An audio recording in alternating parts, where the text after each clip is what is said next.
I'd like to actually introduce our next speaker, Miss Pena from Malaysia Electricity Company. Miss Pena is the first Vice President of the regulatory management at Malaysia Electricity Company. She also looks after the regulatory side, and she's actually going to be talking about the effective revenue and customer management strategies utilising the smart grid.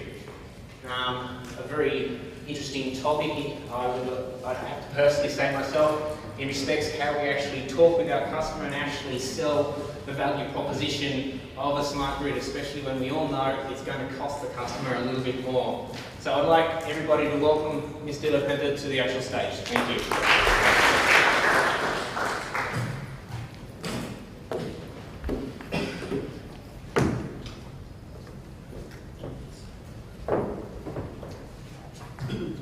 Good morning, everyone.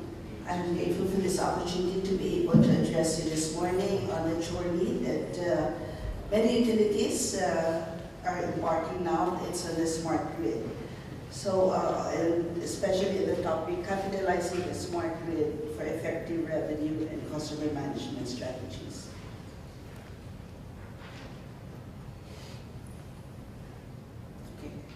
First, let me introduce our company. It's a Manila Electric Company. It serves the country's center of commerce and industry in the hub of government service and infrastructure. So for many of you who are familiar, the Philippines is the largest distribution utility, and while it only serves 3% of the Philippine land area, it is responsible for about half of the country's gross domestic product and serves 5 billion customers. Our customer base, there are three major customer classes, commercial, industrial, and residential. The commercial customer base mirrors the Philippine economy services sector. This comprises about close to 500,000 customers, comprising about 39% of our total kilowatt-hour sales. And the distribution, which is shown on the slide, shows that it is heavily on private services because of the growth of the business process outsourcing industry, which accounts for about 600,000 of employees. Real estate is on office buildings, and thus there is strong need for highly reliable and quality electric service. The industrial customer base is predominantly in manufacturing. Industrial customers comprise less than 10,000 but account for 30% of total sales. The industrial customers are heavily on electrical machinery, comprising about close to 30% of sales of power customer because of the semiconductor industry that is operating in many of the industrial economic zones in and around the Metro Manila area. These customers compete in the world market and thus have operations also in other countries, and what is critical to them is reliability of power as well as reasonable price. We also serve a large and diverse and sophisticated household customer base, about 4.6 million customers, residential accounting for 31% of total sales. So while there are exclusive subdivisions in our franchise area and high-rise condominiums, about 46% of our customers are still in the lifeline category, meaning they consume between 0 to 100 kilowatt hours per month. This residential market is becoming increasingly sophisticated with all the gadgets that they are used to using right now.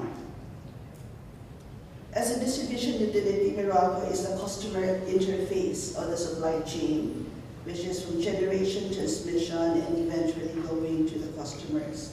Shown on the slide are our facilities to serve our 5 million customers. So because we are the face of the power industry to the customer, it is very important to know what our customers need and expect. And this is very important, especially in terms of smart grid implementation. What are the imperatives for the smart grid? We run a customer satisfaction survey which shows what comprises a value service to our customers. And these are the following. inquiry and complaint handling, meaning there is fast response to power quality or facilities-related inquiries and complaints. This runs across all customer segments. Product quality, meaning clean power, which allows proper operation of sensitive electrical equipment. This pertains to industrial and commercial customers, especially as there are significant losses due to spoilage in case of power interruptions, as well as lost business due to disruption. And thirdly, innovativeness of the company, such as remote or online identification of problem areas and new or modern meters, especially as there have been significant developments in the telecommunications industry over the past years.